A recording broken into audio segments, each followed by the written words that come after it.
उत्तर भारतात एक वादळ येतं आणि फक्त उत्तर प्रदेशात साधारण 110 लोक या वादळामुळे मरण पावतात.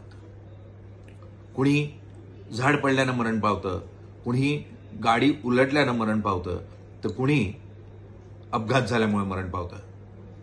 110 जण एकाच दिवशी जर मरण पावत असतील एका वादळानं, तर आपण किती दयनीय परिस्थितीत आहोत हे आपण समजून घ्यायला हवं.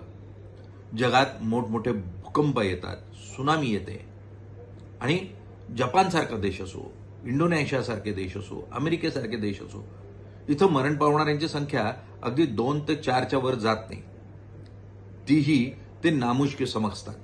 मात्र तिथेच आपल्या देशात दररोज अगदी किड्या मुंग्यांसारखी माणसं मरतात आणि आपल्याला कोणतीही चिंता किंवा त्याची खंत वाटत नाही. याचं कारण काय?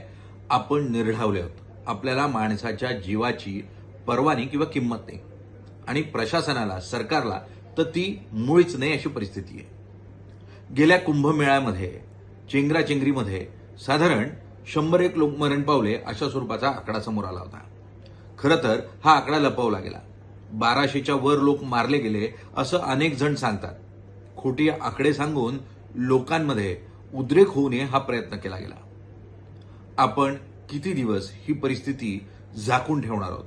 किती दिवस लोकांना आपण सत्य सांगणार नाही आहोत? जर आपल्या प्रशासनाची ही परिस्थिती असेल की एका वादळानं 100 प्राण जात असतील, तर हा देश विकसित झालाय, आपण जगातली सर्वात मोठी अर्थव्यवस्था आहोत, हे काय तोंडानं आपण जगाला सांगावं? जग हसतंय आपल्यावर, मात्र आपण ते स्वीकारायला तयार नाही. मला वाटतं आपण हे स्वीकारून आपण अजूनही विकसित झालेलो नाही हे मान्य करायला हवं आणि पुन्हा नव्यानं सुरुवात करण्याची संधी घ्यायला हवी. आज ब्लॅक अँड व्हाईटमध्ये इतकंच. उद्या पुन्हा नव्या विषयासह. धन्यवाद.